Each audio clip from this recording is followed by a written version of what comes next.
Aloha, it's Robert with Blue Planet. We're doing another voiceover video about wing foiling, and I'm here with my friends. Chang. Daniel Kaahanui. Yeah, so we're gonna just go through the footage and talk about what we're doing and give you some pointers along the way, and hope it helps. So this is launching at a spot that's really shallow, and you have to skim over some reef to get out. So this is a basic starting technique. You go on your knees and then you pump up to foil, and hopefully you can get over that shallow reef before you get out. Yeah, you pretty much have to be up on your foil before you get over that reef, yeah. So Yeah, you have to get up right away. Yeah. And then once you're out here, you're all right though. Yeah, I find that out here it's pretty deep actually, so even with my long mast, I don't have a problem. So in this video, I'm using the 5.2 Carver foil board, 54 liters, and then the Levitas foil, the Levitas Shaka foil with the long mast. And here I'm doing one of those 360s. This is some footage I just shot this morning with the camera mounted on my back.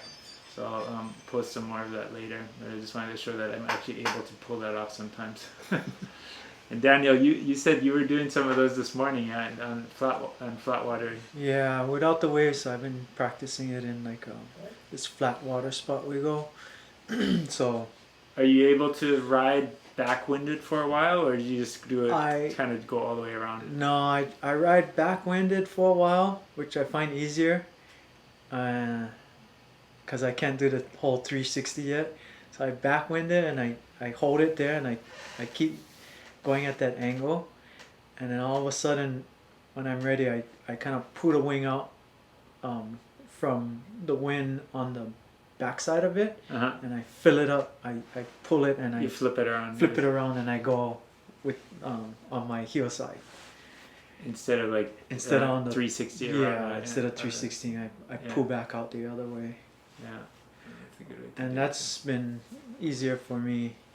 So talk about getting going. Let's talk about that in light winds. So light winds, I kind of try to pump the wing at the same time and pump the foil, and kind of like doing rolls, like weightlifting, like rowing, and kind of yank the wing into me while I'm pumping at the same time.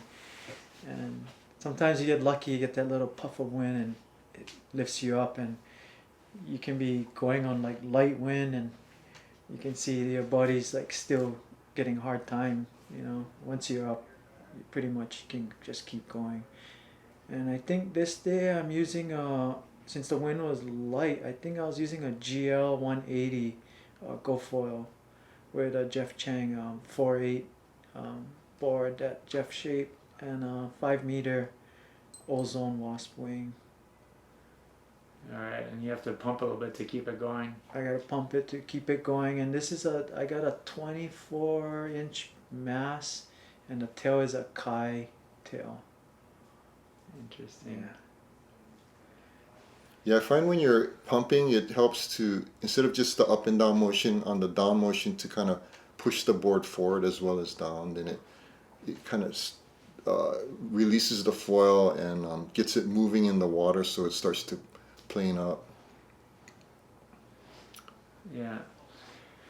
So yeah, in terms of getting going in lighter wind conditions, I would say, you're really getting close to the reef right there.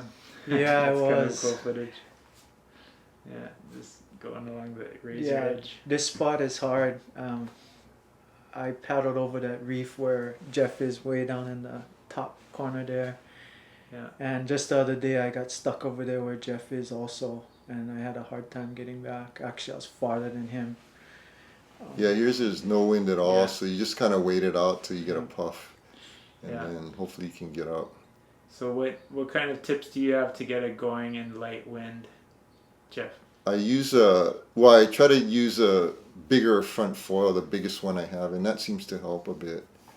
And then from other wind sports, like Rob and I have learned to look at the water and read the water, so you can look upwind from you, and when you see that texture on the water coming towards you, you get ready and make sure you catch that one puff, because that might be your only chance to get up if it's really light and wind's going up and down. So that's an important thing in wind sports, is to learn to read the water and when the wind's coming. And you can also use it to time your jibe, so you have a little bit more power when you're going into a turn. Coming out of the jibe, So you wait to do your jibe until you see the water ahead of you is all textured, and then do it then. Yeah, I think that's a really important tip, to kind of not waste your energy when there's no wind. You know, like don't try to pump up on the foil when there's no wind to get you going, and just kind of wait. Sometimes you just got to wait for that little extra puff that'll be enough to get you going. But then sometimes, like in between, if you can just kind of keep it going by like pumping a little bit and kind of make it through that flat flat spot or like light wind. As long as you stay up on the foil, sometimes you can just kind of pump through it until you get to the next little gusty or stronger wind area. Yeah.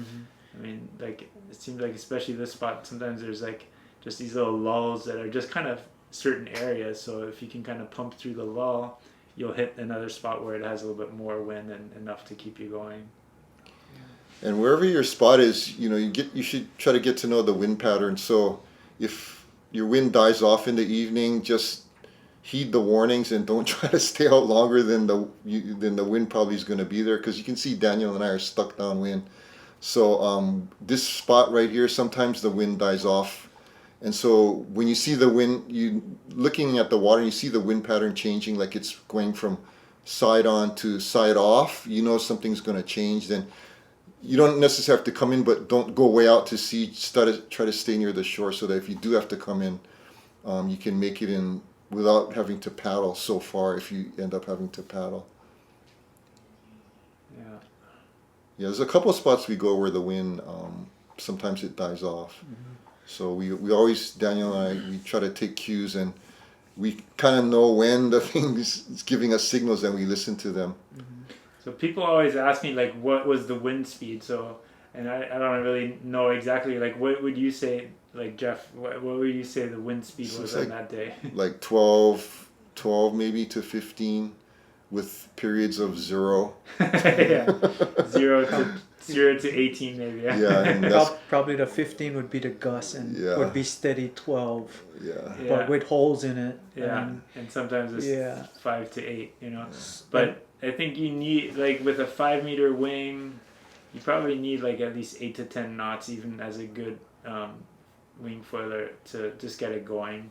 I think once you get it going, you can probably keep it going in less than 10 knots, but maybe down to like 5. But when there's just nothing in your wing, it's hard to, even when you're pumping, it's like the wing also has drag in itself, right? So it's hard to keep going if you don't even have any wing pressure at all.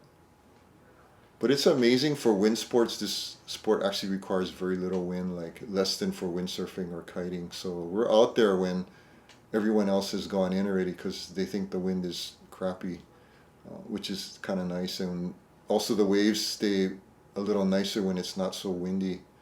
So there are definite advantages to this wing sport. Yeah, it's true. I mean, yeah, like the kiters and the windsurfers didn't even go out. That it was just not enough for them. Yeah. And we're still able to ride. So I'm not sure if this is all from the same session, but it might be 2 different days. I'm not 100% sure. Yeah. But, well, for me, also, like, I'm new to the wind sport. I have no wind experience or wind sport background. So learning these 2 spots that we go to and know where to be and know where the wind is the most, I'm really learning from that. And I learned the other day too, I kind of went far out to try to jibe back into this spot, and I got blown all the way down to the reef, more like far down, and I had a hard time getting back. And when I finally did get in here, there was way more wind just right in that little spot where Robert is going back and forth on those waves. Way more wind than outside. Yeah.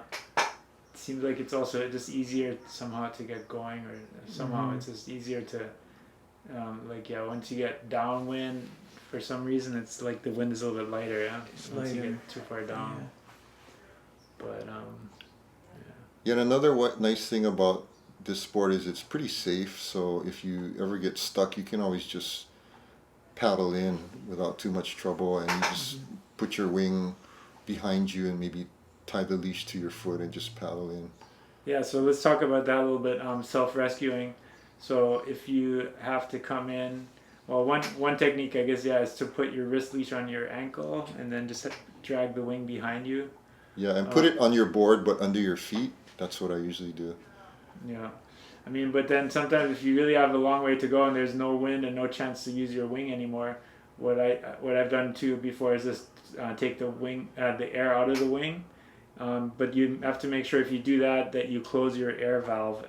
Once you get all the air out of the wing, you got to close the valve so water can't get in. Yeah, that's super important because otherwise your wing will flood. You won't realize it, but it'll be taking on water while you're paddling in. And then the salt water inside of the bladder is a bad thing because when it evaporates, it makes sharp crystals, which can actually put little holes in your bladder. So you need to, if that happens, you need to rinse out the inside of your bladder. Right. So this one you can see I changed to switch stance, so I'm actually riding in goofy. So that's something I've been working on for a while, and I'm feeling pretty comfortable with it. So sometimes I'll ride the wave goofy, but sometimes I'll switch back and get to the regular stance. Daniel, it's almost no wind, but it's still jumping. Taking a beating on my knees. Pumping pretty hard to get it going. And that's what, too, like, I guess it's really an advantage to use a bigger wing. Like having I really like using smaller wings because they're just faster and more fun on waves and better handling and so on. But when the wind gets light, it's nice to have a big wing that just kind of gets going at really low speeds, and you can, and also the foil thickness matters as well. Like a thicker foil, like our Carver foils I can pump them up at a much lower speed than the Levitas foils I have that are a little bit thinner and faster, but they just you can't pump them up as quickly as a thicker profile. So the profile thickness and the surface area is both important, I think, for low end lift.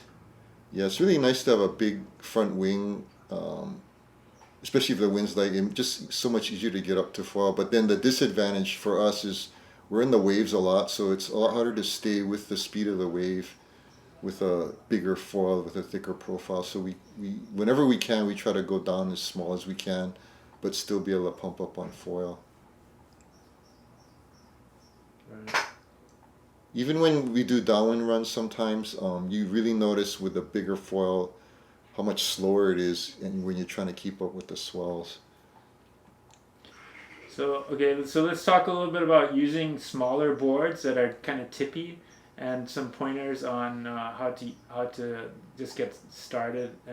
So one thing that I found, before you even get on your board, I always try to flip the wing right side up, so you don't have to flip it while you're getting up on the board or up on the board already. So first of all, just get the wing ready in the right position. And I used to always try to flip it from the middle of the wing. Now I just kind of go towards the end of it and kind of push it underwater, and it flips over real easy. So that I find that much easier. So instead of trying to flip the wing from the middle of the wing, you just kind of go on one end and tip it over. And then I try to use the wing itself kind of as a stabilizer. So I'm holding the wing kind of next to the rail of the board, and then as I jump up on the board, I basically use the wing as an outrigger or stabilizer. And then once I'm in position, got my knee on my knees, I try to quickly put it over the wing over my head, so I have pressure in the wing. And then once you're in that position on your knees and you have pressure in the wing and you're comfortable, then you can stand up and get it going. But you guys have anything to add to that, like technique wise on smaller boards? Yeah, Daniel and I have tried doing it on prone boards. So Daniel has done a standing water start, which I haven't even attempted yet, but I've gone on a board as small as 50 liters, like a 4.6 by 22, and it's basically the same technique, but it takes a little more concentration when you're trying to kneel and then stand up, because the board is wobbling a lot more and it's underwater more, but it can be done. So it's really nice to have a tiny board when you're zooming around. It's way more responsive and fun to ride. But the trade-off is if you get tired faster because when you try to get up. It's a jump right there. Nice. Yeah, and the tendency is to lean back like that, which I find it's easier to land the jumps if you right on top of your board. Yeah. And not lean back so much. I think that's a really good point. Yeah. Just like you gotta land with your weight straight over top of the board. Right. When I think from windsurfing, we're kind of used to more leaning into the wing, leaning back a little bit, and you're able to pull it off that way. But for wing foiling, it's not good to lean back. Yeah, the tendency when you first learn to jump is to lean back because it's scary and it feels safer to just land on your butt. But to actually land and sail away, you got to be right on top of it. Yeah. And then Daniel, you want to talk a little bit about like bringing the foil into the water, like how you try to kind of angle the foil into the water? Yeah, I see. I watch a lot of videos and see how guys are pulling off their jumps. Some guys they bring their knees like up, like the foil up towards their back, like they bend their knees, and then when they land, look like they're kind of like swooping it in the water. But there's some guys who just kind of go in the wind and they'll go up and out and just land almost like tail first, more flat in the water and pull it off. So I think like two different ways, and trying to figure out which one is easier. And of course I see like going in the wind and staying in the wind, the wind will hold you up compared to going away from the wind, and you kind of just that you lost your wind momentum and you're not hanging in the wind anymore, and you're flying like out of it and taking a harder landing. So trying to figure that one out.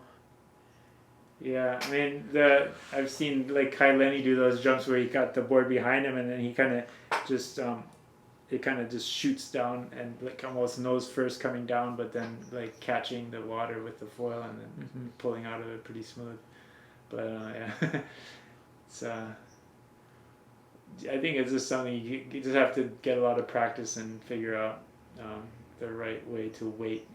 Place the weight and hang from the wing instead of coming down hard. I guess I think that's a big thing, is just using the wing as a parachute and coming down softer instead of having a hard landing.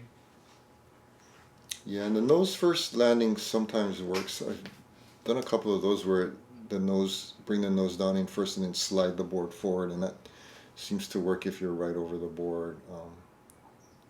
But it is a little tricky to make sure you don't like dig the nose in, and you actually push it in and slide it forward and up again, and then get up on foil. So for tacking, I almost like to, I kind of let go of the wing before I turn almost, and then I kind of carve through the wind as I'm switching my hands on the foil, on the wing, and then just kind of, I almost turn through the wind till I'm pointed downwind a little bit, and then I find it easier to accelerate instead of trying to accelerate while you're pointing upwind, you can kind of turn through the wind and almost go downwind a little bit to accelerate in the new direction. And then once you get some speed, you can kind of go more upwind again. Yeah, your tacks are super smooth. I mean, you're the first one to just keep pulling them off, so we're trying to copy you. But yeah, yours are always smooth and flowing, and so you go through the wind and you sail out. Like a lot of times I'll drop down off foil and then have to pump up again, but yours are nice and carvy and all the way through. Oh, thanks. Yeah, I mean, I actually find it easier to tack on, like, because I used to be able to tack on windsurf boards too, but when you tack on a windsurf board, you actually have to jump forward around the mast and basically jump around the sail. So it's actually a lot easier with the wing, because the wing just kind of flips over your head, and you don't have to like shift your weight on the board. I always had, when I learned to tack on a windsurf board, I always used to sink the nose because you have to jump around the nose of the board basically. Yeah. So that's a really good move because it's efficient. As you come in, you kick out going right. You saw Rob doing that, and then he's more upwind actually than when he started. So the next move that Daniel is initiating that we want to all try is to go out like this and tap going to the left, like his left hand there. So you would actually make a turn on the wave going into the wind and tack going out to in. So that's what we're all trying to do now. Although I don't think there's any footage of that, but that's the latest thing we're all going to work on. Yeah, I mean, I've pulled Well, those you've off. done it already, I've pulled right? them off a few times, Yeah. but they're tricky. I like, cause basically what I do is like I bring the wing over my head, kind of almost behind me, and I've been practicing those on a skateboard, and I can do it pretty easily on the skateboard, but doing it on the water is kind of a different story. And then just because you get, like, the way you have to then grab the wing on the other side is it's kind of, you get kind of twisted up, but if you can turn smoothly through the wind, then you can do it. But that's all we've got for today, guys. So thanks for watching, and we'll have more videos coming soon with more tips. So stay tuned to the Blue Planet Surf YouTube channel. Give us a thumbs up if you enjoyed it, and we'll see you soon. Aloha. Aloha. Aloha.